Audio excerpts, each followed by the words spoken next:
something very special that is happening across this Turtle Island that empowers all our people. Hello, Brian is on now. Channel And it's 44. not just out of the community of Escanobadich. It's coming from the interior of BC, northern Manitoba, here in Ottawa, I hope you don't get erasing and so many other places from our community.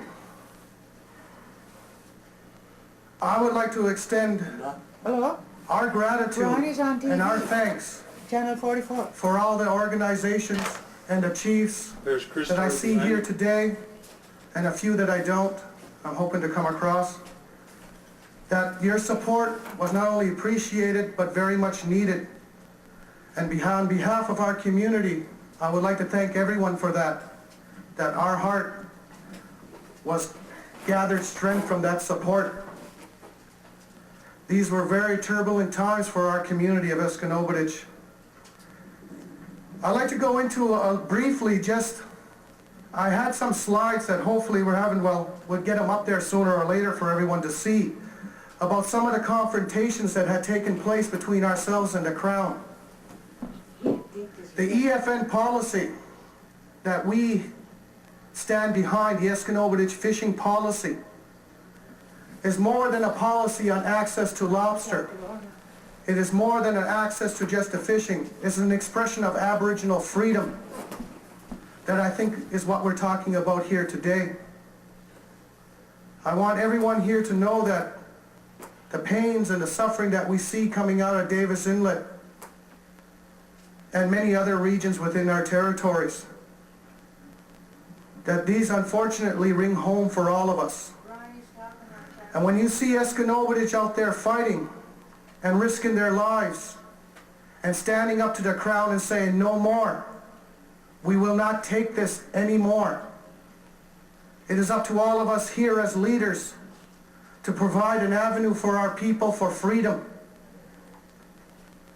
And when the DFO, the Department of Indian Affairs, the federal government tries to push us into a template of a municipality status, it is our duty and responsibility for future generations to pound and say no. We will not go into that template, or it will kill our people and it will destroy our culture. Where we are today with the EFN policy is the same place we were last year. So what does this mean for us? Does this mean any questions have been answered on behalf of the federal government? No. They continue to threaten, to oppress our people throughout this country, and we continue to let them. Some people accuse me of being too radical. My personal opinion is we're not radical enough. We stand around and watch our people suffer, and we try our best to do things. What Bud Burnchurch did, it was an awakening, not only for our people, but I think for our people across this country, that our freedom is worth fighting for. Our freedom is worth dying for. For what I risk today, our children will benefit for generations to come. So I ask everybody here to continue their support with Escanobadich's fight, that it is a fight of honor and it is a fight of integrity, that we fight from Oka to Escanobadich to the roadblocks in BC on the CN tracks that some of our chiefs are suffering and threats of lawsuit today, that we must stand beside them and say, no, this is the time of our people. This is a time for freedom for our people. I encourage other First Nations to take the role Burnchurch has taken by knowing what your needs are in your First Nation and accessing those needs. It is our responsibility to give a secure future to our children. The EFN policy has not been accepted by the federal government. On the other hand, we, since then and since the cameras have left, Our community has literally been under a funding siege. They make us jump through hoops for funding that we've never had to argue about before. They threaten co-management. They are starving our people to break our spirits. And the unfortunate part is, the ones that are suffering are the little children that are forced to live in homes that are infested with mold and mildew, and in some cases, feces from pigeons, sewage backup.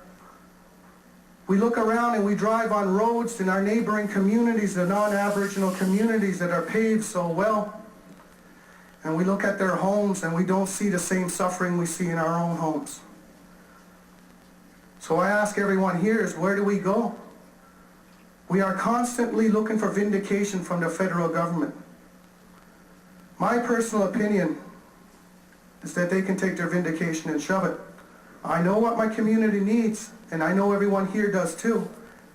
And I encourage everyone to demand access.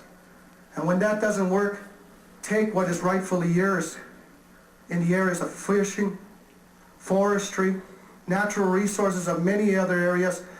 These are rightfully ours. If we expect the federal government to implement their Supreme Court ruling in Delgamuukw and recognize Aboriginal title, the federal government has ignored that. They have ignored Sparrow. They have ignored Marshall. They have twisted the meaning of their own Supreme Court to their benefit. Right now, Burn Church is one of 4 First Nations out of our region that has not signed a DFO agreement.